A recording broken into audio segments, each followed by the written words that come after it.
I guess we're 5 minutes late, so we should start the meeting. But the town did it last night, so why can't we? And I'd like to welcome you all to the annual and informational meeting for Swanton Village Board of Trustees. First thing on our agenda, like I just said, it was called to order, but if you could all rise, please, and first of all, we'll have a moment of silence for all our past inhabitants, our past citizens, and our armed forces people, and then we'll have a pledge of allegiance.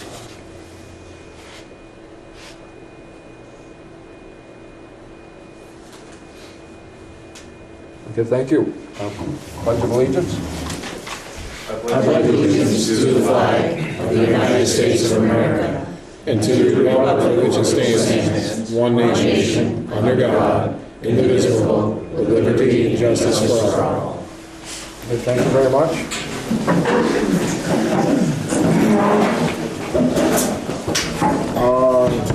Agenda review, I think we've already reviewed it to death. Do we have any changes for the agenda this evening? I do. What? Yeah, go ahead. Just executive session, I'd like to add executive session to discuss customer account. And personnel. Yes, we have personnel. Personnel and customer accounts, okay. Good, that's so noted. Item number 5, to approve and accept the minutes from our Monday, February 12th, 2018 meeting. You have a copy of the minutes in your packet. What's your pleasure? I move they be approved. And no second. Moved and seconded to approve and accept the minutes from Monday, February 12th, 2018. Discussion on them? No. Chris isn't here, so no. All those in favor of the motion to approve and accept the minutes from February 12th, signify by saying aye. Aye. Those opposed, okay, motion's carried. And jumping into it a little quick here, I forgot to introduce the head table here. For your information, we have our Chief of Police, Joey Stell, our Chief of the Fire Department, Tim Gerard, Neil Spear, President, Village President, Eugene LeBombard, the Trustee, Adam Taxman, Mr. Swanton, Village Trustee, and our Village Manager, Reg Bellevaux, Clerk Diane Day, and our newly to be elected tax collector, Betty Cheney. We'll get a speech from her later. So with that said, next item on our agenda, approve and accept the village warrants through Friday, February 23rd, 2018. I'll move they be approved. I'll second that. The motion has been made and seconded to approve the village warrants through Friday, February 23rd, 2018. Any discussion, question? Just one question on number 17, 77101 for VEEU, $67,896.56. That's Efficiency Vermont, and everyone has a charge on their light bill. Yep. That portion is paid to them. And that's a monthly invoice we receive from them? I believe it is monthly, right? I think it is monthly. Okay. Yeah. More for the public's knowledge at this point, so. Monthly? We average. Yes, it is. We average Yes, that's definitely monthly. $384,000 a year to Efficiency Vermont. Yeah. Do you know what the letters Every stand customer has for? a little charge on their bill. Diane, what are the letters? Do you know what the letters- VEEU? VEEU, Vermont Energy Efficiency Utility. Utility. I don't know. Okay. What happens if you don't pay it? Mandated. by- You don't have a choice. I'd like to try that one. See what happens. Okay. Thank you. That's all I have. Any other questions? No. Okay. In that case, all those in favor of approving and accepting the village warrant, signify by saying aye. Aye. Those opposed, warrants are accepted, the motion is carried. Now, item number 7, our informational meeting and public hearing for 2018. And to start off with, I'll read the warning.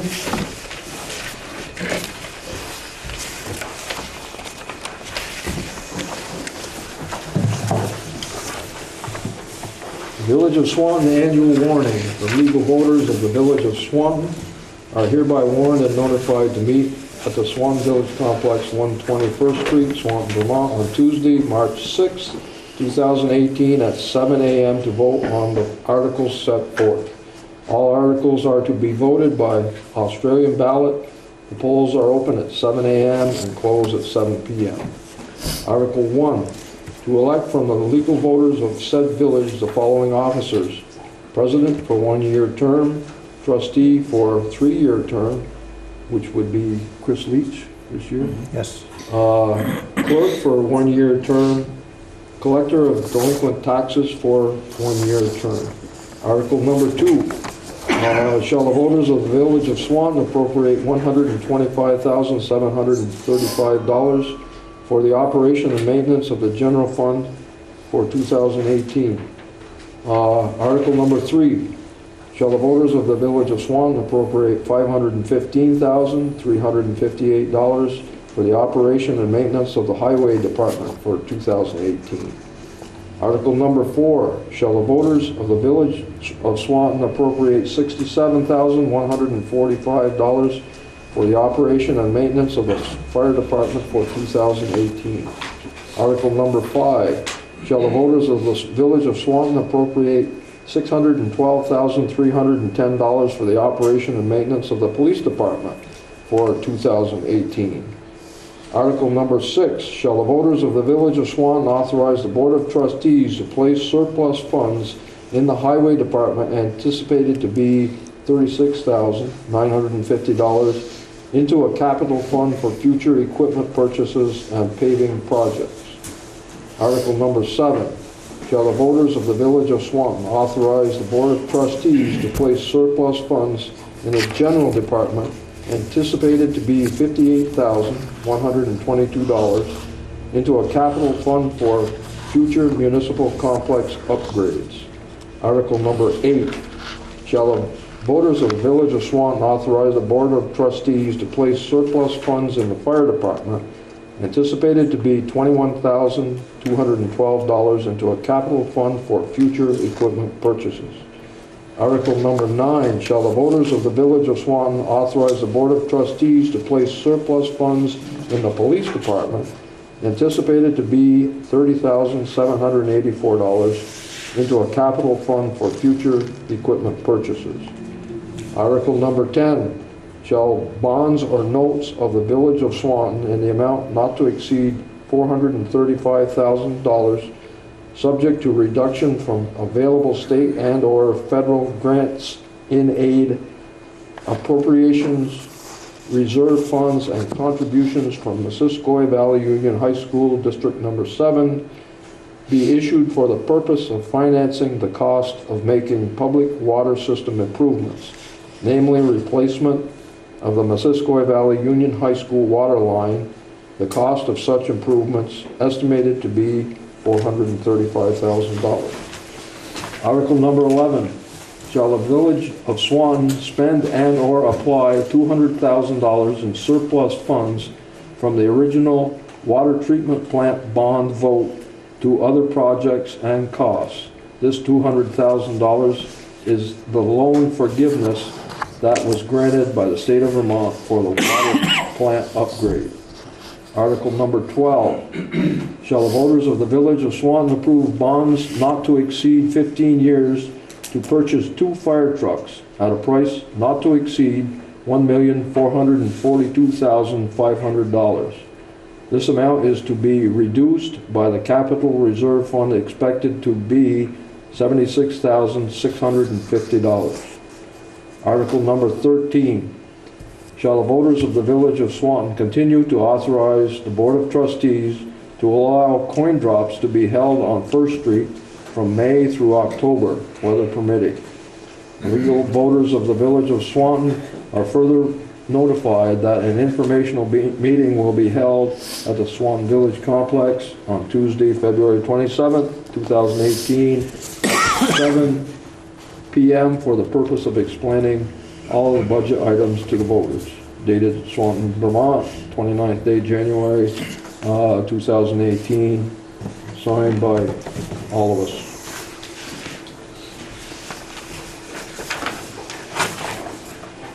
Okay, that being said, I think our village manager would like to start off with a presentation. Not really, but you will. Yeah, I'll do it. And then we'll have a question period after the presentation. Is that too dark for anybody in the front row? Is that okay? I'll get up here and if I don't want to be able to read.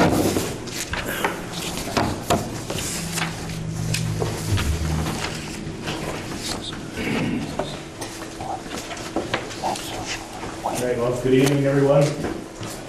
Thanks for coming to our informational meeting.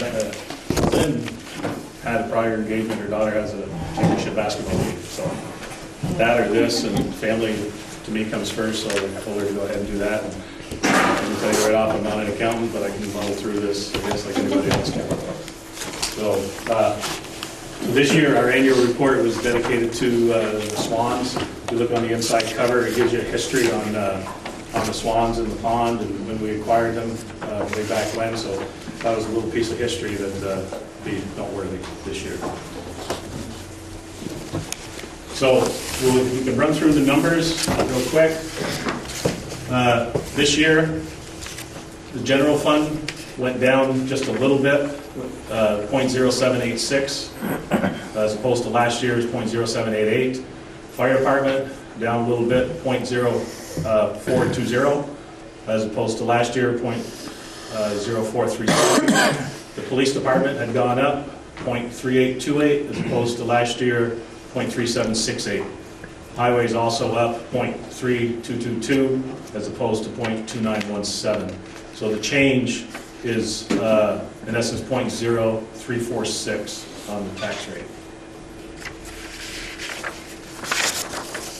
So 2017 actual versus 2018 proposed. So you'll see that an annual increase on a $200,000 home is roughly $69.20. And this just lays out basically what you're paying for each department part of the village. So the general fund, that's costing you $157.20 a year. Fire department, $84 a year. Police department, $765.60 a year. And highway, $644.40 a year for a $200,000 home.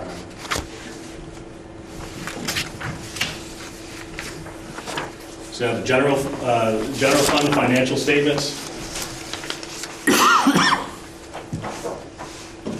Page 17 and 18 in your book.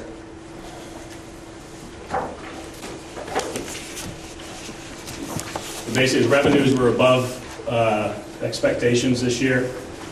The hall rental, miscellaneous revenue, and the change of investments.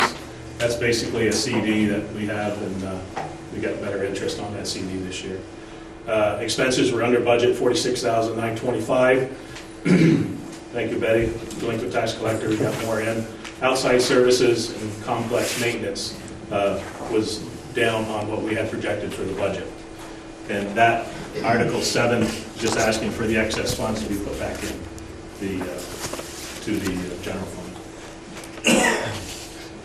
Fire department revenues were over budget, $32,322. Miscellaneous billing and grant income. So they did receive a grant, but also there were tractor trailer accidents, that kind of stuff. Yeah, it's most of that. We didn't get any grants. You didn't get any grants? You take a Those look. accidents that we didn't get paid for, right? Yeah. Who's supposed to pay them? Well, when What's the question? Who is supposed to pay them? We bill tractor trailer accidents for time and material. to reimburse the salary so you guys don't absorb it all. The insurance company takes care of that. We do the billing for the time that we spent there and the materials. Okay. A lot of it we collect a lot of times, but sometimes we don't. So that number right there is actually the insurance claim on the ladder truck. That's where that revenue came in. So revenue came Yes. in, but actually went back out. Back out. Yep. Okay. Okay. Expenses were over budget, basically the number of calls, the salaries, and transportation, so gas, stuff like that for the equipment. Yes. on the trucks. Maintenance.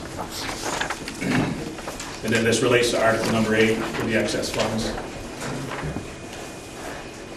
Okay.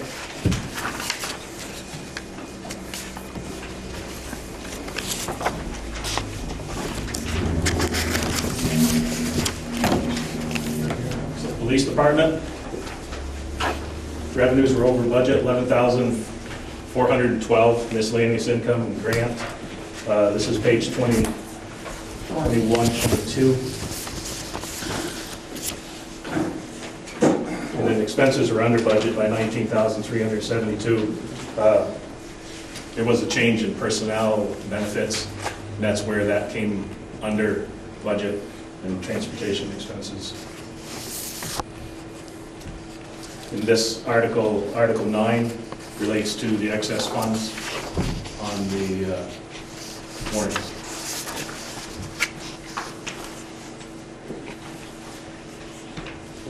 Highway Department, revenue was 109,515 over budget, less lease income and grant income. So basically what that is, when we lease the trackless, that money comes into the budget, but it goes back out to purchase the trackless, the sidewalk plow.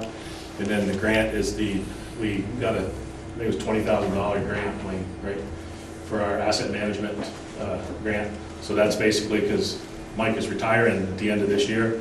So we wanted to make sure we took all that institutional knowledge and we have it GPS. So our curb stops, our water lines, our fire hydrants, they're all going to be GPSed. And I believe they're editable GPSs, systems that we can, when we add water lines or change things, we can update that. So in the middle of the night, they don't have to go searching for a curb stop. They can actually locate it right off with this.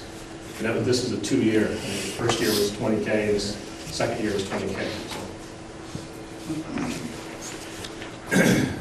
The expenses were over budget, 72,565. Lease expenses, transportation expenses, and winter and summer streets. Last winter, a lot of snow, a lot of salt. So that's what the increase was on that.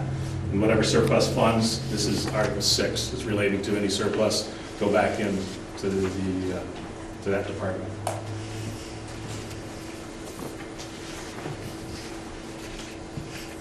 Go back. Electric fund.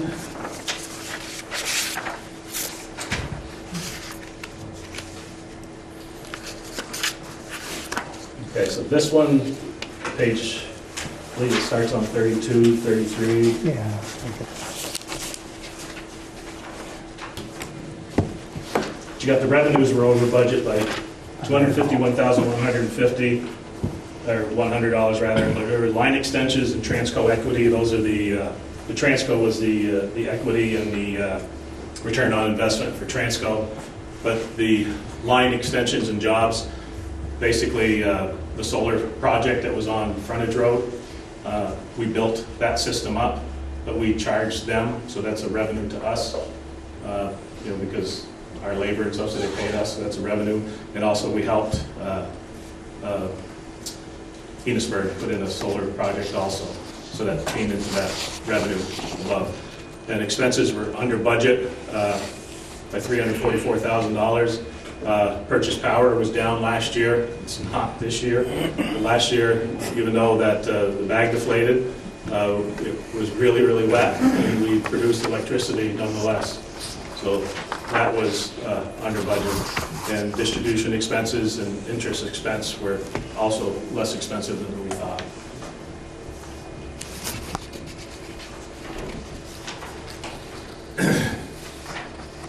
Water department.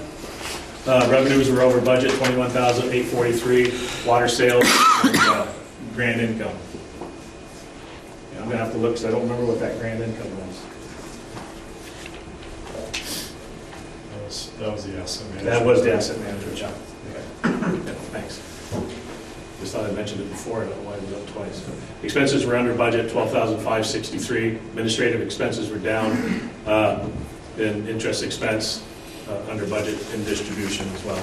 So the administrative expenses, that's where, that's on page 37, that's basically people's salary and stuff. So part of my salary is charged also to, a portion of my salary is divvied out to, if I'm spend a lot of time in the water department, it's divided up that way. So kind of how many hours I spend in each department, that's how it's figured out too. Same thing with the front office, if it takes them a certain amount of time to do billing. So if you notice a lot of, in the reports, you can see that administrative costs, that's how that is in there, that's how it's all divvied up to everybody's allocation. So the water department spending time in the electric department is divvied up that way also. Make sense? Sewer department, revenues were over budget, $21,528, and sewer sales were up. Expenses were under budget, $49,066. Maintenance of the plant and admin expenses, already explained admin, but there wasn't as much maintenance to do in the sewer plant this year. So overall projects this year. The 2018 starting out exciting. The 2017, we had a water project. We're looking at to finish up the MVU water line replacement, and it's on the ballot. Wayne Elliott's here from Aldrich and Elliott. He'll talk about how that project is going to look. But quickly, before we go too far with it, MVU is going to pay like $192,000 of that bill. So the remainder will be through a bond through the village. We would want to contract it through one contract rather than having two. Bonds. One from MVU. So, Rather than have two bonds or two companies doing the construction, so we'll run it through us because we own the fixtures. So we'll have that on the ballot. The anticipation of the water rates going up this year, it will not, because the bond isn't going to come into effect until 2019. So you won't see an impact on the water rates for this year for that. Paving project, we had monies set aside from, either not paving one year and then taking excess funds and moving it over to the next year. So we had a bucket of money, so Mike had paved, wait a minute, is this the right one, paving project? No, sorry, this probably works, let me go to this one. Finally, the paving project ended last year for the state program that they came through and paved all our streets, and they still had that coal patch that was in the entryways of driveways and ramps. They finally fixed that this 2017 in the spring, early summer. I wish I could tell you I was happy with the project, I'm not. Okay. Enough about that one. The solar project, it came online early this year, but that's that net metering on the frontage road, the two 500 kW project, so 1 megawatt. You'll notice they had a front page thing there in the Messenger and for the high school. Because that was one of those net metering projects, we actually took some of those credits for this complex, the water plant, sewer plant. So we do get a little reduction on our rates there, but overall impact, we're hoping at this point it won't affect the electric rates. Because if you noticed in there, they said, $750,000 benefit to the school over the 20-year period. Well, that's an impact to us, $750,000 to our ratepayers over the 20 years. So it's coming out of this pocket, going into this pocket. That's why I didn't attend. Pretty good. Anyway, we got some EV chargers here also in the municipal parking ride. That was through a grant a couple of years ago. There's 2 units for charging per post, and we're starting to see more use of that. There's also, VEPSA's having a program right now with the Volkswagen, when they got sued for falsifying their emissions. Well, there's a bunch of money that's going to go out, and what we're going to do, VEPSA, Vermont Public Power, which we're a part of, we're going to do some incentives for EV chargers, or EV cars, electric cars. So we're going to, people buy an all-electric car, we'll give them a rebate, and help them out and put in home charging units, that kind of stuff. So, yes. Do you charge for that service? The Yes. people who use the service? Yeah, yeah. Quite honestly, our credit card charges are more than what we get in on revenue for people charging. Maybe you could change that. Tried. That was part of the public service, the PUC. So they, that was a tariff we had to have written, and they had to basically say what we were going to charge. And it was our KW plus a little bit. Yeah, unbelievable. Anyway, Northern Gateway project, you're starting to see a lot of, that came completed last year, but you're starting to see a lot of positive things happening there. Debbie Gordon Winters put that nice garden out there, park area, as you're coming in from West Swanton. That was very nice. And you're starting to see a lot of activity in that area now. David Fosgate's working on the old starter building. They're doing a lot of work in there. And also, there's a lot of talk in that area now about some of the older buildings for renovation. So that's kicked off a lot. Downtown redevelopment. Stay tuned. Had a lot of, Stay tuned. Stay tuned, yes. Had a lot of conversation last year, and it ended on a positive note just before Christmas, but the downtown redevelopment project should be going on sometime this early summer. And then lastly on the projects, I just got to put a pitch in for, my pointer's not working, put a pitch in for Vermont Alert during this past month's flooding. The quickest way that we can notify people of an emergency is through Vermont Alert. And Vermont Alert will tag your phone with a text message, a voicemail, and it'll also hit your home phones with a voicemail or a voice message. So I highly recommend people get on the internet, type in Vermont Alert, register yourself, and you have all the options. I want to get everything from fire, earthquakes, tornadoes, floods are in there. It's a free service. Yes, and it's a free service. I highly recommend people do this because that was our quickest response to get a hold of people. And sound the alarm. Okay, so this is something new for you fire guys too. So this is a national initiative that through the American Red Cross that are giving away free CO detectors and carbon monoxide detectors. And I think the average is like 3 per home. So there'll be April 7th, there's going to be a training where we're all going to sit in and do a training course, how to install them.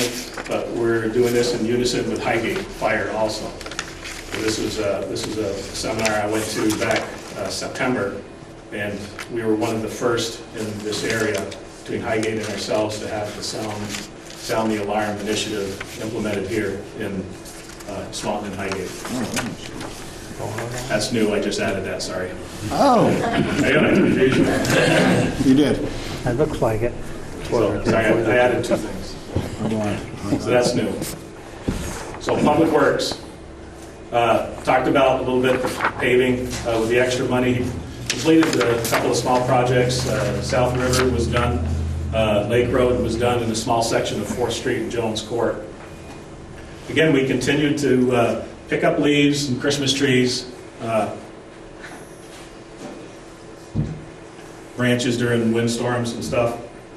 But we try to emphasize that people don't, keep putting your bags out in July. Try to get them done in the spring so we can take care of them. We use them in a compost pile, and we got quite the impressive compost pile right now. Mike is continuing to work on that grant, the assets management grant, GPSing all the water lines, curb stops, hydrants.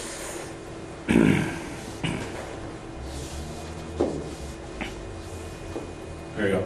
New sidewalk plow there we picked up this year. The old one was 20 plus years old, so we saw that going around a lot this past winter.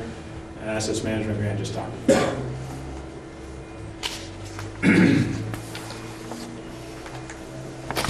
Electric department. Continue to keep up with the tree trimming. I think my batteries are dying. Talked about the 2 500 megawatt solar projects. The Franklin Northwest Supervisory Union, NVU, Highgate, Swanton Central, and Babcock Schools, Swanton Village offices, water plant, sewer plant, and Highgate Arena were the ones that took some of those credits for those that solar project. Windstorms. This past year, there was July flooding, not up in this area, but in the mid part of the state. Also October, we had a horrible windstorm that come through here. Some 100-year-old trees were toppled into our community. We lost power for about 4 hours. Also, our guys took off. This was a FEMA reimbursement storm. We're in the middle of putting in all of our, basically our receipts and whatever, our time for this. But we're starting to see more and more of these storms. Just recently, 2 flooding events because of oscillating temperatures and stuff. I hope this isn't the new norm, but it's starting to look like that. Things are changing quick. Wastewater plant, solar aerators. A few years ago, we picked up 5 solar aerators on a grant. They've since been paid for, but we had issues with them being operable. Finally got that straightened out. They've been running really, really well. And those continue to do well for us. We save electricity there too. Rather than having 50-horse motors and stuff, these are basically 5-horse solar-operated aerators. TMDL standards, that's still more to come on the discharge into the rivers for Lake Champlain, so we don't know where those limits are going to, when they're going to mandate we do that, but again, we're working close with Aldrich and Elliott also to figure out how we're going to make our standards for wastewater. Continue to do our maintenance, and that, you're going to see a lot of the maintenance. I think I spoke about this a couple of years ago. We have a program called e-maintenance. So basically, we've taken all the assets throughout the village, all of our buildings. He even does it. He even sends me a reminder at the end of the month to go buy birthday cake, because I buy birthday cake for everybody's birthday in that month. So I get an e-maintenance reminder to do that. But he catalogs basically every pump, motor, grease fitting, everything. And it just basically comes up in a work order every day, every week, quarterly, monthly, semi-annual, whatever. That, it's basically it's another one of those historical knowledges that you forget about it sometimes, and then all of a sudden something burns up and say, oh man, I forgot I was supposed to change that belt, kind of thing. So that's all put into an e-maintenance, and it spits things out. So the water plant has certain things, wastewater, everything. So you can even do it on truck maintenance, filters for trucks, tire rotation, everything. Really good program. Water plant, again, is continuing to perform very well. We're the blue-green algae monitoring center for this area, so Brian Bishop goes around, and if they're predicting a plume, projecting a plume or whatever, we go do check in the beaches and stuff, and then get a hold of the town health officer and we shut it down. Hydro plant, general repairs continue. We're preparing for our relicensing in 2023, which is 5 years out. We had our FERC inspection and our Part 12 report was due. We had no issues, and the plant continues to operate well, other than the bag deflating back in June. Yeah, we're trying to work right now with our relicensing. We're actually working together with Enosburg Falls, because their relicensing is like a year before us, and then we're after. So we're trying to see a lot of the studies that you have to do to get relicensed, if we can do them in aggregate within the watershed, rather than hiring an engineer for myself and then him. We share the costs. So we're starting to do that now in our pad. It's a pre-application document to preempt your relicensing. So trying to do things smarter, I guess, as we go forward. Usually doing things smarter in the federal government is kind of an oxymoron, Anyway, and then we talked about the dam deflating. So at a lot of our village monthly meetings, we talked about the delivery. Just to be perfectly clear, the bag was supposed to be here second week of October. That's the way it always was told to us, second week of October. It didn't get here until a couple weeks before Christmas.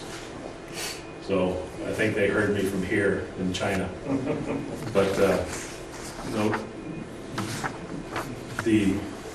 argument that I heard from them was the shipment got rejected multiple times because of the weight of it, and they had the ship captain would not accept it. So they had to bring it back to the plant, repackage it, send it back to the docks. Wouldn't accept it, take it back to the plant, repackage it, send it to the docks. So finally got here, and I was sitting in the substation waiting to try to get installed this spring. So Do we have a warranty? the warranty will start only after it gets installed, and it's a year warranty. So this is a couple of pictures I pulled up. So this is like when it was deflating. You can see it. I mean, the bag at this point. This is scary because it was at the point of air pressure inside the bag where the bag was actually doing this, water going over it. You know, and that was crazy. And this is what it looks like now without the ice. This is where we're taking delivery of the bag. The boys are out there offloading. It was a 93 ton, I think it was, something like that. And that's a really large crane picking it, placing it.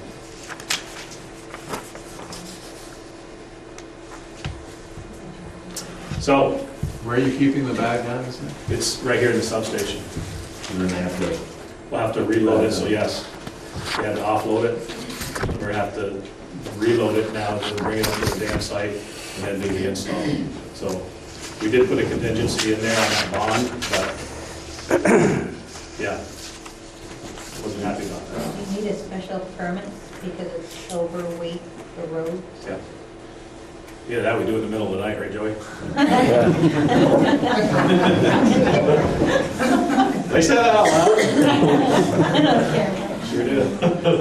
Okay, so the candidates for this year, we got village president 1 year, Neil Spear, village clerk, Diane Day again, for 1 year, collector of delinquent taxes, Betty Cheney for 1 year, and village trustee for another 3-year term coming up this year is Chris Leach. No speeches. No speeches. Okay, any questions on that? And then we can have, if there's any questions on the fire department, we have a presentation for the fire department. And I'd also like to have Wayne Elliott have a discussion about the MV water line also.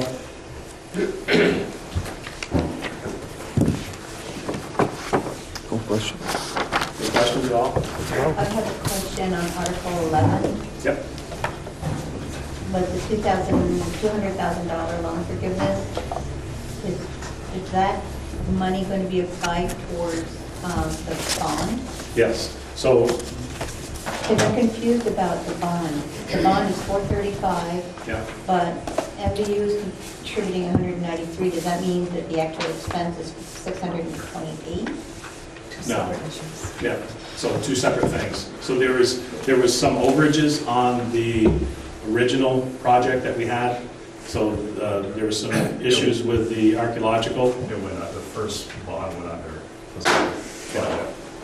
So the first bond was under. That's right. So that was the $200,000. But the second one for the 4th Street, the Canada Street project and transmission main, that would over project or over budget.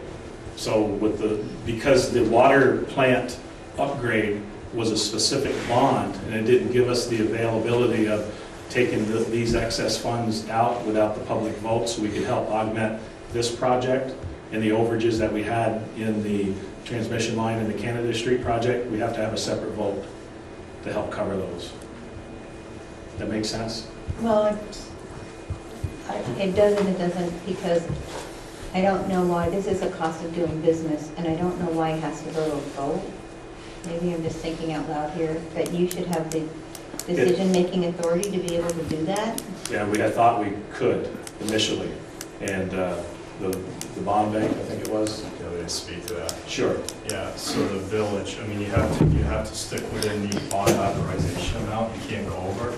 The only exception to that is the trustees have the ability to do up to another $75,000, which didn't cover these additional expenses, and that was really two items that were in there. The first one was the significant archaeological investigation we had to do on the transmission main I don't remember the exact number, but. 325,000. Yeah, 300,000 plus. Yeah, So that was 337, I a think. cost. And then when the new transmission main was being bored under the Missisquoi River, there were some issues there with the contractor, and they filed a claim. So it went to mediation, there was a settlement, so those are related to primary cost overruns. So the village is trying to go back and recapture that original bond authorization that underran when they did the water treatment plant. So there isn't any increase to the water rates anticipated because of that. We just can't borrow without the Yeah, they permission. can't. But go back to the 435 and the MVU's contribution. So, yeah, so the 435, the reason why we're doing it all in one bond vote is because we, if I understand it correctly, because it's our water line, our water system, putting it under one bond rather than have an MVU bond and we bond. So then they would have a separate contractor possibly, we would have another contractor trying to coordinate those. It's just easier that we bond it, they pay us, we use that money, put it on that bond, so it'll be the 435 minus the 192, not to exceed. No, Okay, so the bond is not to exceed 435. correct, that's, Okay, got yeah. it. Thank you. And again, that won't, the anticipation of our rates going up on that, not this year. They do, Wayne will probably talk to that later, if we folks have some more questions on that. He'd explain the water line project, but anyway. Because it's 1 year after It's completion. like 56 cents a quart per month, so. 56 cents a month increase. Okay. Any other questions on that? No, I just have questions on the fire, if you want to do that one, you want to wait. We can do that now if you want. Okay, just a couple of quick ones for Timmy. I know Adam tried to help me through it. Out of the 1.4, how much is the ladder truck? If you look in your pocket, I'm getting to that one. it's right there spelled out. Oh, they don't have these. Oh, you don't have that one? No, they get. Well, just a minute, Reg, will bring it up.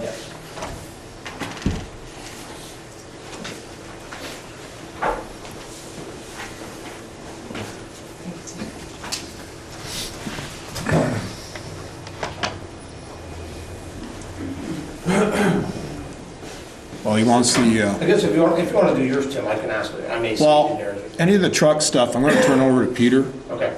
because they've been working, the committee's been working very diligently, and I just want to tell you folks that Jason Cross, Deputy Chief Cross, Peter Prouty, Alex Bordeaux, Nick Schuster have been working very diligently on this to give you the best of what we're going to present to you tonight. And so I'll let Peter speak to this, please. To answer your question, ladder truck, we've got a budgetary price right now of $865,000. That's what that is out of the 1.442. What I can do is, so everybody can get the full picture of why we came up to this, and I'll tell you right up front, after looking at it, I didn't change my own mind as far as what we needed to do, which is what we're going to present.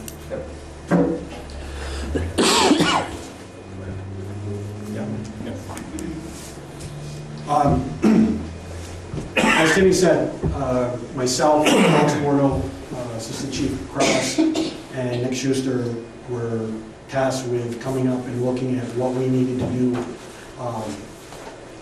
for the fire department for the next foreseeable future, for this year, and also keep in mind that in 2026, our engine 1 is going to be 20 years old. So that's part of what I'll go over, how we kind of came up with the cost estimates and what the proposal, and then just give you some quick pictures on some of the what we're looking at. As you can see, this is the call volume. And the reason why 1995 is relevant is that's when our tanker was new. Our total call volume was 101 calls. In 2017, our total call volume was 310. So since in the last 20 years, we tripled their call volume. Again, this is what we were looking at. I mean, the people that were doing it was to look at the vehicle needs for the department over the next 10 years, try to give the department and you, the taxpayers, which I am one too, the data to understand why we're doing what we're proposing and why. Fire trucks, just to try to give it, I mean, I'm, being past chief and then brought up kind of here at the fire station. I understand fire trucks better than the average person. I should. So to try and give you an idea, as I'm sure Gordy can understand with his background, fire truck has different jobs, just like a hammer. You have a finished hammer, to put up trim, and you got a sledgehammer to drive a post into the ground. They're all hammers. So basically what I'm trying to get at is a fire truck is not a fire truck. A fire truck has its own job based off of what the design is.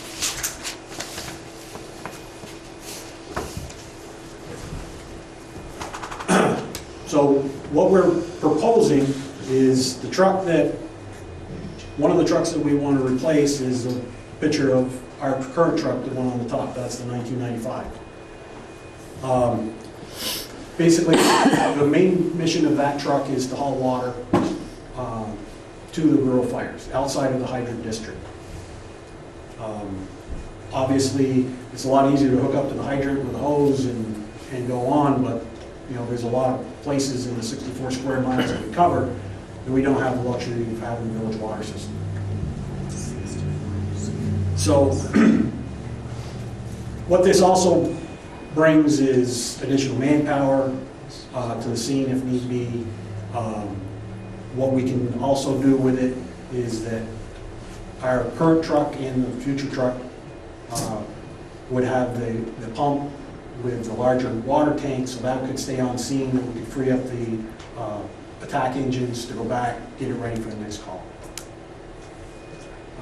We use it extensively here in town, but it's also one of the main things to provide mutual aid. In fact, about 3 hours ago, that truck went to Alberg for a fully involved garage fire.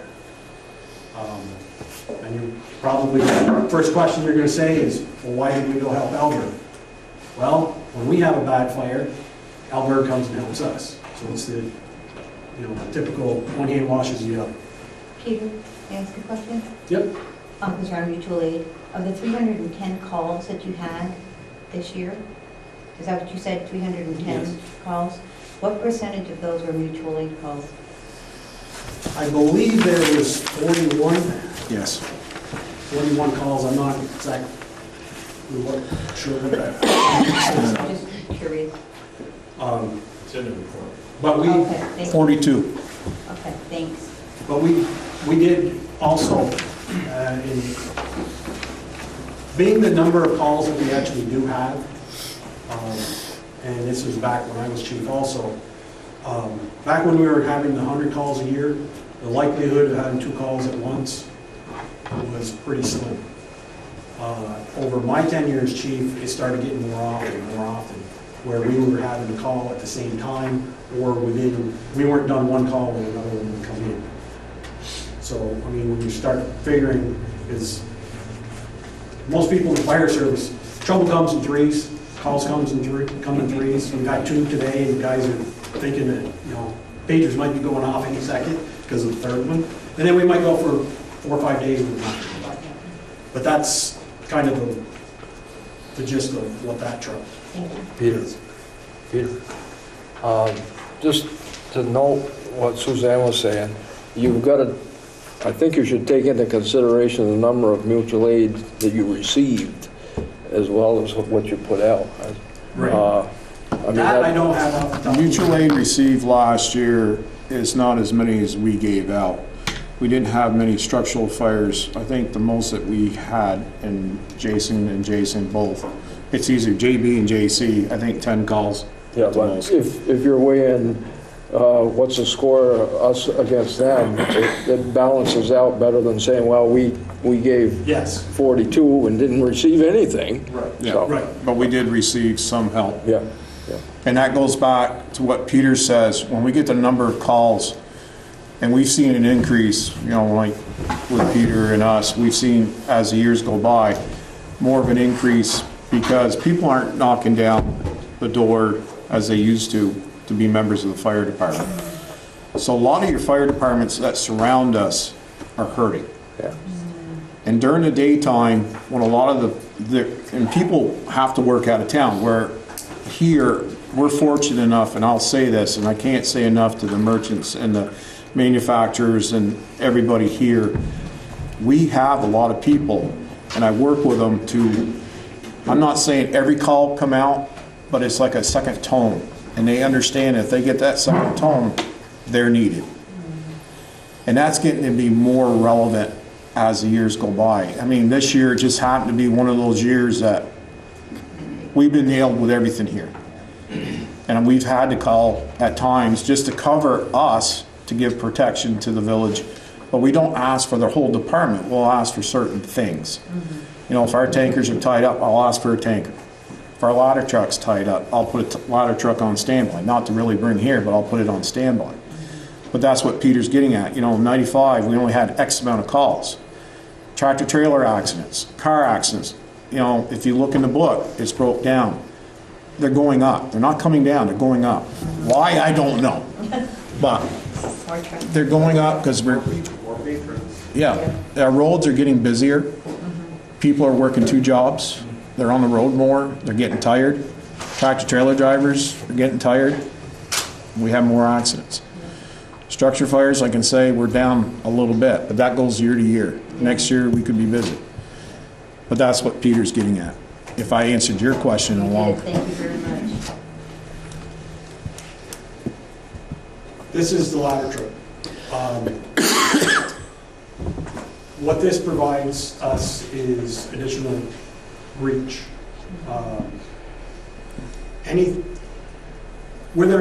With a ladder truck, if you have the chimneys or the fire in an upper area, to give you a couple of things that happened here in the village, a few years ago, we had the gas explosion across from the Catholic church, and then the house was destroyed.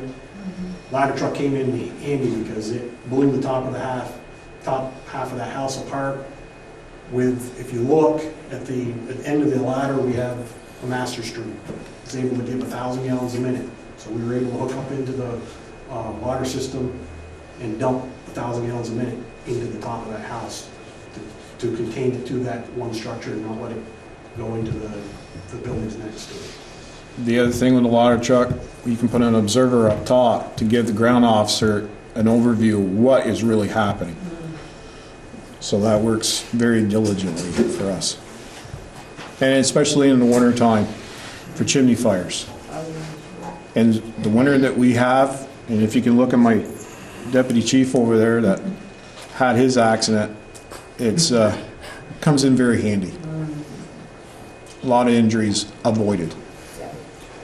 One of the other main things that happens with the ladder truck is the insurance services office. What they do is they rate the fire departments on a standard scale nationwide, and based off of that scale, they say, okay, this is kind of where you fall as far as the quality of your response, your equipment, how you handle your alarms, your water system, your dispatch, and everything. And we're fortunate we're rated a 5 within 5 miles and within the hydrant district. One of the things that they require is if you have 5 buildings or more that are 35 feet in height, that you really should have a ladder truck. And at any point that you have a report of a fire, and that is anything that is in, on, or attached to the structure. So if you have a fire fact, I'm looking at you, Suzanne, and I know your friend that, just down the street, he had a problem with a dishwasher. Plastic inside, smoked the place up. That is considered a structure fire. If you have a chimney fire or a stove fire that's in the building, in, on, or attached to, that's a structure fire. And the Insurance Services Office rates us as that the ladder truck should respond. Not only the ladder truck, but anything like that, they're saying two engines in the ladder. Wow. And for us, they want, I believe it's a minimum of 12 firefighters to respond, being that we're not here full-time. So how does that ISO rating affect our local businesses? The local, they get rated, that's how their insurances are based on what the emergency services can provide. They come up with a formula. Every town has the formula based on ISO, and it's based on the hydrogen, how big your water lines are, how new are your equipment, how many square miles do you cover, what areas are the driest, where you have to haul the water, and this is what we're getting at. ISO gives us a minimum. We have to put, on our furthest point, we have to put a minimum of 4,000 gallons on the road, and then have other tankers come in and maintain a certain volume, they call it, for so many minutes. We haven't had to do that in a long time, but they could come in tomorrow and say, guess what? In 2 weeks, you're going to be demonstrating that you can provide this. Canada does it every 5 years, whether they want to or not. Every 5 years, they have to do an ISO demonstration. Monetarily, It's, what it does is, based off everything, anything with insurance, it's a risk factor. If you've got a good fire department, the likelihood of risk goes down. If you have a bad fire department, the likelihood of risk goes up, so your insurance rates go up. We actually, I don't know the exact details, but my understanding is that when we went from a rated 6 to a 5, then Missisquoi High School had a reduction in their insurance rates. Not only them, but up on the Wall Farm Road where the water line came in, we increased that water line. And if you notice, there's new hydrants up there on the Wall Farm Road. That helped the insurance of Burgers and Hodgson Brothers up there. They were very happy that that line reduced it. I asked for 3, Reggie got me 6. Now, hopefully this year with the water upgrades going to the high school, I'll ask for a certain amount. Hopefully we can make the magic happen again. The more water lines, the improvement helps us with the audits and the equipment. Thank you. So this is what we were considering in 2018, the actual age of the vehicles. When you look here, the black is the age, and our target is to have something that's 20 years old. Now, a vehicle that you want to respond to your emergency, you want to have in, perfect operating shape, because there's no excuse, if something is older, you want it to go. The other bars, if you look, the brick, that's when they're over 20 years old. And the diagonal lines, that's what's left to hit the 20 years. So what we're looking at is basically half the fleet is pushing 20 years old. And the same thing has happened with fire trucks that's happened with your car. There's more electronics in it. The transmissions, the emissions and everything like that are much more electronic controlled, and the older they get, the harder it is to get the parts. And it just continues to roll like that. So it's not that they aren't in a workable point, it's that you want to make sure that we are in a replacement mode so that, one, they're going to go, and two, We don't wait to the point where we're replacing the whole fleet. So ladder 4 is 28 years old, the tanker's 23 years old, and engine 3 is 18. So that's why we're looking at that. Now, for us, I mean, if the vote goes positive, it will take at least a year before we would have The a new truck here. One, you have to go through the bid process and everything, and then once the contract is signed, it's almost an entire year because it goes into their build schedule. Then it will be here. You're talking from 270 to 360 days, roughly, depending on the schedule and, you know, which company you're going with. This is what we're thinking. If we did nothing, if we stuck our head in the sand, if we did nothing to our fleet, what would happen in 2026 when our current engine 1 is 20 years old? As you can see, almost the entire fleet is at 20 years old or older. So we would not be doing our due diligence if we did not raise this question. Because if we did nothing, come 2026, you would be the people saying, why didn't you tell us? Which, that's what we're doing.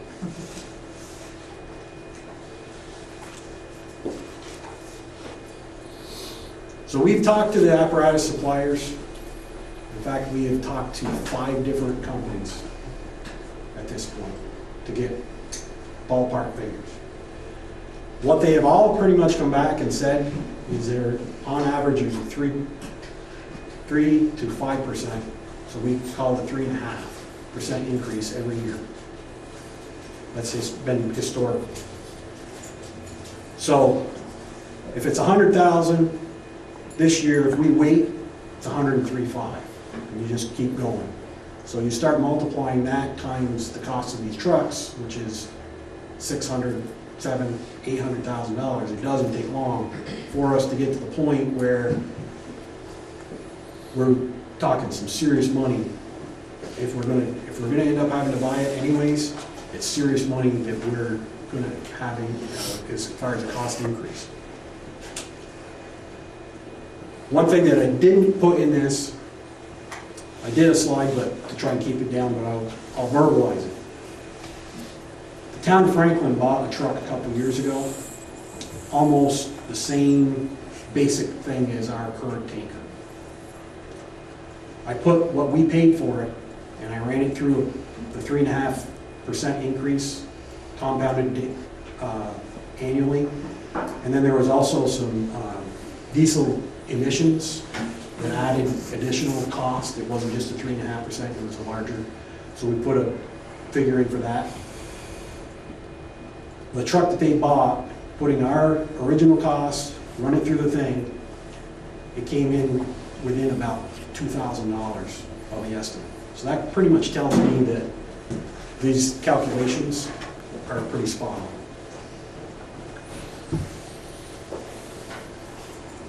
So, what we're proposing is that we would, because we are taxpayers, we're proposing that we're going to replace 3 trucks with 2 trucks.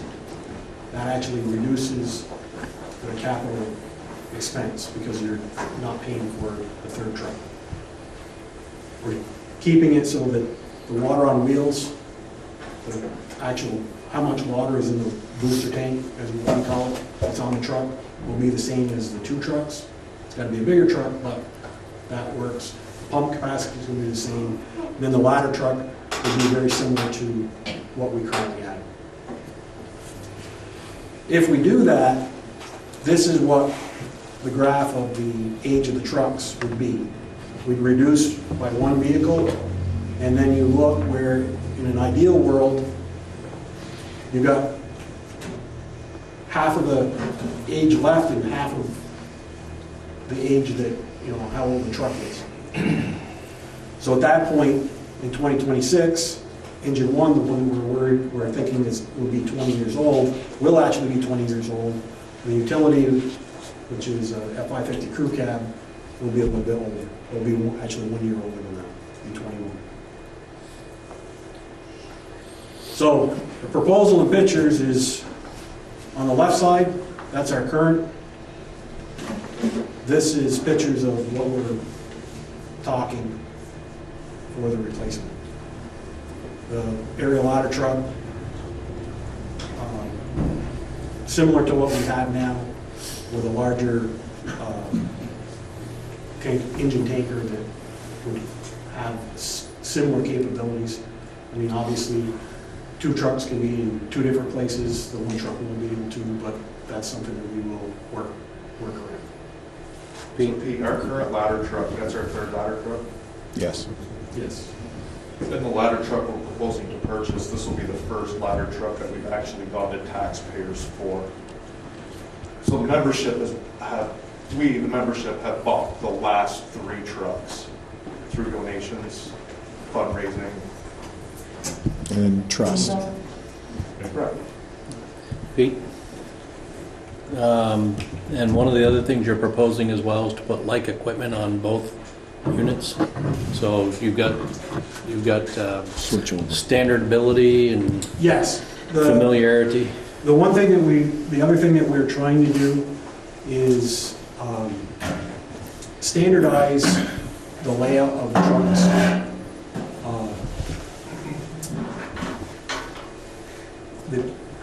The pump panels, the pump controls would be very similar. The layout would be very similar. The where we store the tools that the firefighters use on scene will be in the same location. So the axes and that type stuff will be on the left side of the truck. The chainsaws for cutting holes in the roof will be on the left side of the truck. Standardized so that people don't have to think, well, on this truck it's on the right side, on this truck it's on the left side. No. If you understand one truck, the basic concept, there might be a few things, but 85% of everything will be in the same location on no matter what truck you are. The training, that will help with the training, the layout, everything will have its place. It will be very obvious that if you're missing something, it's gone. You know, it's not just a pile. There'll be a bracket there. If it's missing, somebody's got it, you left it in the house or whatever, and it'll go back. Again, this is what we're proposing as far as trying to save money.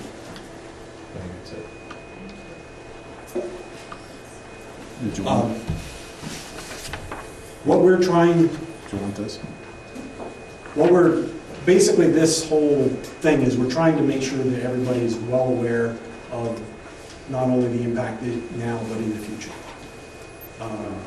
Currently, if we don't do anything, our cost estimate, if we run the 3.5% on the 1.4, the cost will go up about $50,000. So our current payment that we had on the other truck was $58,000. So if we do nothing and we wait a year to purchase these trucks, don't sign the contract, even though we collect the $58,000, the cost went up $50,000. So effectively, we put in the bank $8,000, and that's all we've saved. And I will be perfectly honest with you, until we started digging into this, I was very skeptical. I mean, most people know that my dad was pretty conservative. I am not as conservative as he was, but on the same token, you know, I pay taxes too. You know, my tax bill is over $6,000, and I'm not looking to have mine go up any more than anybody else's. But in the long run, looking at this and having the background that I do, I think this is a smart move. So I got the slide that shows the impact. Yeah. Okay, there's the prices. You said you're gonna trade them in or sell them or something? Yes. Those ones? Right, like with anything that you try to sell, you don't know what you're gonna get until you've got the buyer there and the price they've agreed. And obviously, we aren't gonna sell these out until Until you get the new trucks are either here or Right. gonna be here in like days. But that would be the plan, that whatever revenue we get from selling the old vehicles, we would then put towards the cost. Do you have any ballpark of what you could get for it? Is there a Kelly Blue Book for fire trucks? No, No. that's the sad part. Yeah, right. Right now, it actually depends. In fact, I was on the phone with one of the suppliers who, earlier today, who has actually, that's his business is selling new trucks and helping the other departments get rid of their trucks. He seemed to think that our tanker would be very marketable because there's a pretty good demand. He said the engine, probably not as marketable. The ladder truck, Because of its age. yeah, it's, because it is 28 years old, that's where the Achilles heel is on that. But I would say that we're going to get much better than we have in the past. I believe the last engine that we got rid of was 37 years old. We got a $2,500, $2,000 for it. I mean, it wasn't worth it. It's like your vehicles, There's that balance of age and mileage that the actual the value of it when you get rid of it goes down. There's that sweet spot where it's paid off, it's still got a lot of life into it, but you get a better deal. You get better return. My guess is for all three that we would be somewhere in the 60,000, probably. But again, we don't know what that's going to be Right now. And whatever you get from monies, you put into the fund for the next purchase of the next truck. Is that how it works? That's more of the board thing. I'm not sure whether they would put that towards The bond. the bond payment, or if that would go towards the future purchase. But if you're thinking you're gonna get a lot for the 3 trucks, I'll tell you right now, you're not. So They're too late. what we get is what we get, and be thankful that we don't have to have them sitting out in the backyard. Nice presentation, Peter. So I got a quick one that shows, Yeah, the breakdown. Does that answer your question, Mark? Yeah. That part. Okay. You have more questions for Pete? Yeah, I'll wait till Okay, he may be answering as he goes as well. okay. You just had it. What are you trying to make? Okay.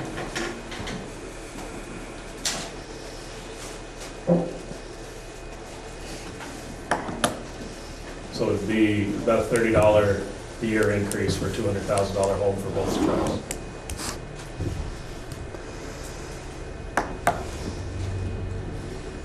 Does that answer your? Yeah, I guess the other question I have, do we have a roll call number of how many times that ladder truck went out this year? And how many times total, and how many times did we do for mutual aid? Matter of fact, I do. We put this all together. Every year I have to put this all together for different things. Now, we base it on responses, okay? Out of 500 responses, that ladder truck responded 11%. And that's not saying it went out to everything, because of our protocol. So if you take that 11%, you're right around 55 calls. That's a lot for a ladder truck. No, that's total. Well, that's Can you based break on, that down to mutual aid? Where I'm going at, I guess, is That's not including mutual aids. Out of town than we are personally, I guess. No. It seems a lot. That's not including mutual aids. That's just what we deal with here. Mutual aids is a separate item, and it doesn't always go on mutual aids unless it's requested. But out of 500 responses, I mean, out of that, if you want to look at it like that, what would you say, 5 times in mutual aid, guys? Basically, you know, it's the pumps and the tankers that get requested because of the manpower. The ladder truck, when they request it, they need it. They're in that type of deal. But this is for the village and the town. Timmy, is it safe to say that the ladder truck would be, I don't want to say abused, but used and abused a little more on a mutual aid call than it would in town? No, it's based, it's not so much on... traveling farther? Yes and no, but the mileage on these trucks out here, and Peter can say the same thing, it's not the mileage on the trucks, it's the hours. When they're set up pumping, even the hours on the ladder truck being used, that's when you start getting up. And that's what a lot of these, as Peter can say, the dealerships, that's what they look at. They don't care about the miles. I mean, you're going to beat a truck, you're going to beat a truck, whether it's a salt truck or a fire truck, no matter what kind of roads. They look at the hours. And we've got a lot of hours on these equipment, even though it's in the village, but it might be set up for 2 hours in pumping. Right. Or aerial operations. Okay. It's the hours. Thank you. If that helps, Mark. Yep. Yeah, Mark, I think the biggest thing I've got a feeling of kind of what you're... I'm just worried that we're using it more for other people than ourselves. No. I can tell, no. The big thing, remember I was talking about the ISO? Yep. The big thing is that when you have anything in Swanton, in, on, or attached to, that is considered a structure fire, and that is one of the required trucks to go. So, depending, and again, it's one of those things where, depending on how many people we have show up, you know, if we've got a qualified driver, you know, to take the aerial and stuff, I'm sure there are times when the aerial really should go, but we don't have the right manpower to run it. So. The responses would be more. Right. And it's based on the time of day, Mark. I guess the last question I have is, where do I have it? You say that you put them both together for the best money for bang for your buck for the taxpayers. Now, in my eyes, you went all for one or none, because if you don't get this passed, you are going to lose that year of $50,000. I mean, that could bite you on the other end of that, correct? Because you are going to have to wait another year then. Why wouldn't you have separated them? That was not our decision. That was the board's decision. I'm not saying I'm for or against it, it's just a concern if it doesn't pass, then you're going to wait another year. Should we have put it in? And to that, we looked at all aspects of that, Mark, and it was the better deal. Manufacturers today can't give you an individual or package price. They have to go individual trucks purchase, and based on that, we had to go with the prices that we got. Now, when the committees, if it's approved, the committee will do they go to work. And to say, hey, we got it, let's talk. I can't guarantee, but it's not to exceed. I can't guarantee the price, but it's not to exceed the amount that we're asking for. It's at the time, right now, it's the best deal that we can come up with for you as the taxpayers. If you go piecemeal, one truck here, one truck there, you're never going to get caught up. We're going to be coming back. I understand that. I'm just worried that if it doesn't pass, again, you're in that situation. Two opportunities instead of one. Yeah. And then we had a lot of conversation, you know, as Gene can attest in our meetings, and we felt that, again, for the best bang for our buck and for the taxpayers, was to go for the 2 trucks at the time. Because we felt if we went with one this year and one 2 years from now, we were going to cost the taxpayers even more. And we've done our due diligence, Mark, to keep our equipment up. No, and I know you have, I mean, as a taxpayer, we're all there. And I'm looking at what's coming from the state as well, so we're all getting it, and again. I'm a taxpayer. For all of it. Most of the guys back there sitting there, we're all taxpayers. I pay tax in the town. It isn't a boat. To be honest with you, I'd rather pay my tax to the property I'd tax. rather have to stay here than go there, I agree. I agree. You know, where I'm going with that. Because if you look at your, and I'll say this, if you look at your tax bill and you break out the school and us, you're getting a good, for our public works, our police department, emergency services, you're getting damn good service for what you're paying. No, I agree, I'm just concerned that I it think doesn't anybody go. would say different. And we had a lot You of, guys all do. yeah, and we had a lot of conversation with the town as well. And, you know, after a lot of discussion, they were on board with the decision that we made as well. That we feel this way is the best way to go, the best way to save the money for the taxpayers moving ahead and way into the future. So, Yeah, And Mark, honestly, I wish that more people would come and ask questions to fully understand. Because honestly, my concern is that an uninformed, Well, they don't ask the question. they don't, if they don't come to the meeting, they don't read the report. the reports, they don't understand what is, you know, what the impacts are. And this is actually a huge impact, you know, for our capabilities long-term. I mean, it's, from my perspective, it's a lot larger impact long-term than a $30 increase potentially to a $200,000. I'd like to add one or two items here. Right now, we're looking at maybe a 10-year bond for one and a 12 for another. It might go 12 and 14 or 12 and 15. It's going to depend a little bit on the rates and the idea also. Another 10, 15 years, I won't be around. If you don't replace some trucks now, you're going to be faced with a situation where you might have some emergencies on your hand. And like I say, I probably won't be here, and I don't want that left behind me. So within 3 or 4 years, we're going to be replacing another one. Just keep that in mind. If you don't do it now, in 3 or 4 years, you're going to have 3 or 4 trucks to replace. So the time is right. These gentlemen have done their homework, and they sold it to me. Thank It's kind you. of like what we went through with the water Certainly is. plant, and we could have saved a lot of money back then if we'd done it all at the same time, but Exactly. water under, over the bridge. But And it worked. we adjust. It worked. It's not that we come to you very often and ask. You've been very supportive of us. And I can't say enough for that.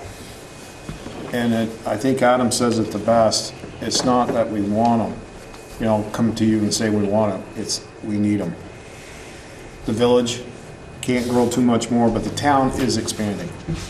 No ifs, and buts. We all know that. The town is expanding. You know, Reggie and myself working through the DRB development plans and everything else. And if your southern connector ever with the town, I'll just leave that alone. But if that ever does take off, you know, there's going to be more development on the south end, a lot more development. And I hope someday I can see it, that they get their stuff together so it can develop out there. I just have a question for Peter. So I think it's real prudent that you guys are getting a schedule and looking out to 2026, and I know it's a hard thing to do to schedule trucks and get them on the blocks to replace.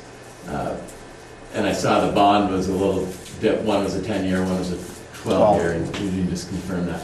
So, but are the lives of the truck different, so you're not going to get in the situation where you're going to have 2 to replace again, or you're trying to make it so the two trucks you're buying now will one, 20 years from now, will one be replaced and one will last a little longer, so the next.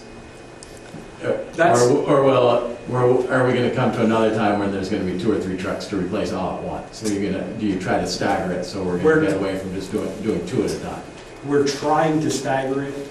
Part of the situation that we find ourselves in was due to past purchases and the timing, and then the economic downturn of 2008. I mean, we really should have bit the bullet and purchased some before. The big thing right now is To get back in cycle. we're trying to get it back into cycle, where we will be able to, go forward. I mean, if we do the 10-year plan, 2026 is only 8 years, so we're actually gonna push that truck, past the 20 by a couple. Probably, at 21 years, we'll start the process so that when that is done, we'll be buying another. And that's to try to get it so that we're not stacked on top of the other truck. So I totally get what you're saying, and that's what we're trying to work to, but to say that it's a guarantee with the economics and stuff, we don't really know. I know. You miss 1 year and you're Right. fighting it later on. Our goal was every 10 years to replace, so it wouldn't be so much of a burden. But like he says, the downturn in the economics and everything else, it just didn't happen. So now we're playing catch up. No, I mean, I'm sure with your business, with your trucks that you have to put on the road, you don't want to have to replace all of them at once. No, it's just, we try to stagger it, but the same thing happens. You miss 1 or miss 2, and then you're Right, because I mean, it's the same thing that hit you in 2008, 2009 hit us, and that we just weren't able to, At that point, I was chief, and I couldn't personally go to the taxpayers when everybody, including myself, is wondering whether they have a job, next week, and say, we want to buy another fire truck when we could write it out for another couple of years. And now this is to the point where we've kind of gotten past that. We need to do it, or it's going to cost us more in the long run.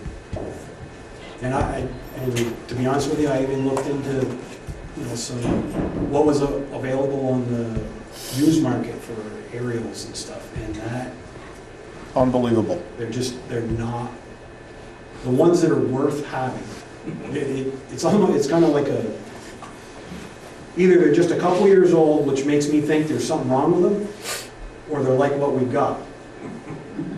They're, 20, 25, almost 30 years old.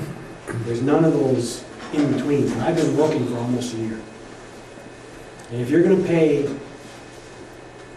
almost like within $100,000 for a 10-year-old truck, but what you can buy a new one and have a warranty, it doesn't make sense.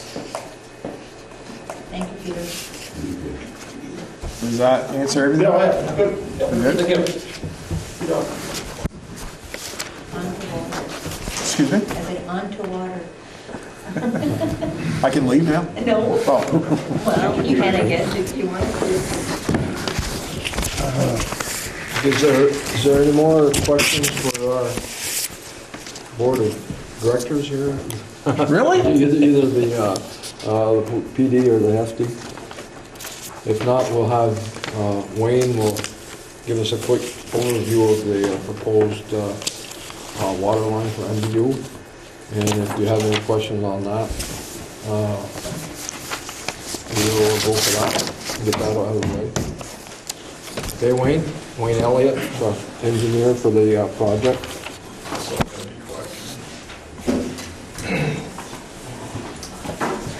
So this is specific to Article 10, and it's really a continuation of a water system improvement. We're calling this contract number 4. and just taking a little bit more time to get this off the ground. I'm working with the high school. It doesn't show up here, but pretty much what's happening, this is Wild Farm Road, this is the 78, this is the entrance to the high school. If you go back to the interstate, there's an existing asbestos cement 8-inch water line that runs west of the Champlain Farm, goes across 78 northeast up to the high school. The plan is to take that completely out of service, so we're going to disconnect it at the southwest corner of the Champlain Farm property, disconnect it there, and then go back up on the high school property. So that existing water line is going to be completely out of service. To get it there, we've got the existing 16-inch water line on Wild Farm Road that was put in a couple, 3 years ago.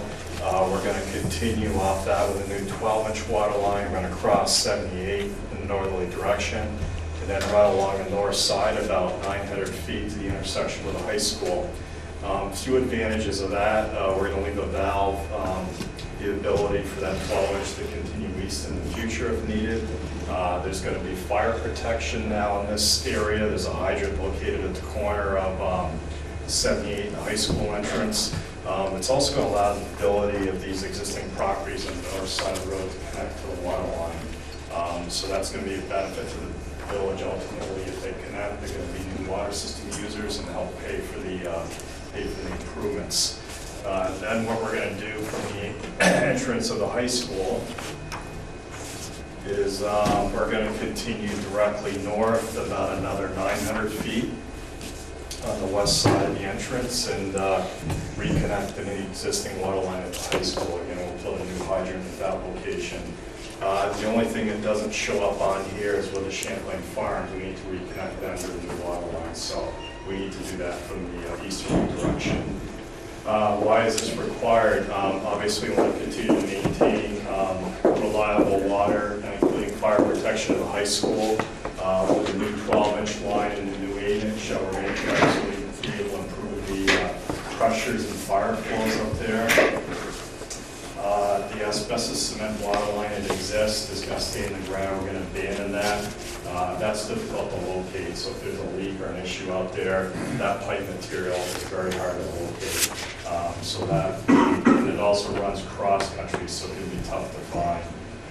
There have been leaks that have been required to be replaced in there.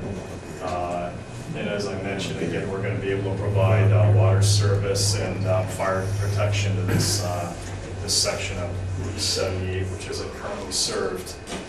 Total project cost is $435,000. The total project cost includes a 10% contingency. It includes engineering costs, it includes permitting fees, legal costs. So the recommended bond amount is the total project cost of the $435,000.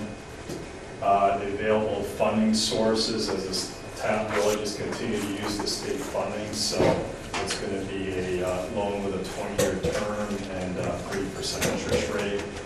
The village is eligible for up to $25,000 in forgiveness, so that's going to be off the bond amount. As Reg mentioned previously, the high schools agreed to contribute $193,000 to their portion of the water line. So the estimated loan amount is going to be $217,000.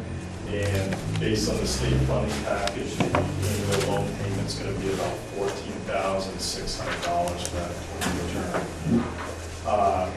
Payment on that loan isn't going to start until late 2019 at the earliest. So as Reg mentioned, the water rates won't be going up this year to cover that additional loan payment. The current village residential customer pays about $23.16 per month. With this new loan payment of $14,600, looking at an increase of about 57 cents per month, about $6.89 per year. Again, that won't need to start repayment until late 2019.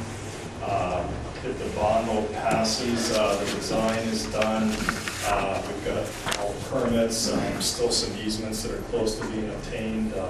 Ready to put it up to bid, and we started construction completion in August of this year. Is it, are we voting on that in the town, or is it just the village?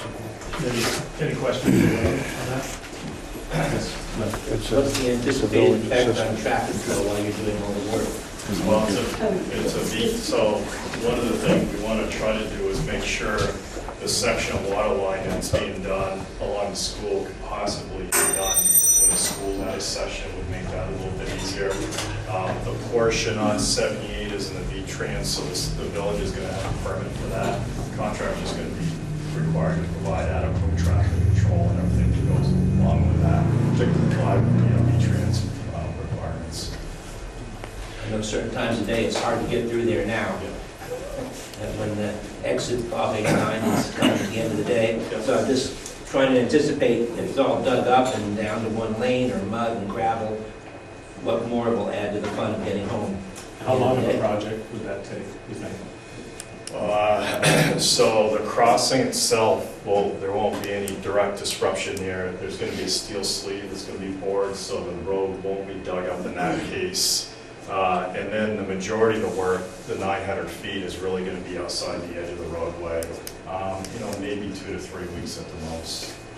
So, pretty short duration. And the nice part with all this is the fact that we're going to have an opportunity, if the airport ever decides to grow, we've got the opportunity to have more customers up that way as well. So a little more revenue for us. And your pipes are bigger for the fire department. Correct. Absolutely. More the better. Quick question. Have you looked at what the line actually going into the school, what it's capable of, and is there any future, like if they added another addition or some other building there? Yeah, for domestic, not an issue at all. And I think what we ran for the, just curious about what we projected for the hydraulic analysis for the point where we're connecting up close to the school. Let's see. I think it's still eating all the way around it. Yeah. It is. According to Mike. Static pressure over 50, and I didn't run it for 20 PSI, but we could get 900 gallons per minute at 44, so you're going to get quite a bit more of that, down in the 20 PSI residuals. Now, obviously, we're not replacing their stuff, but Not around the school salvage. is that the same pipe that you are replacing? Some of it is, yeah, that's correct. There was some new pipe in there, I don't remember how much of it was the duct liner. I remember that, I don't remember off the top of my head. Yeah, they'll get into that existing pipe too. And this will be the little roof. Yes, yep. Yep, the new pipe's going to be plastic. I see.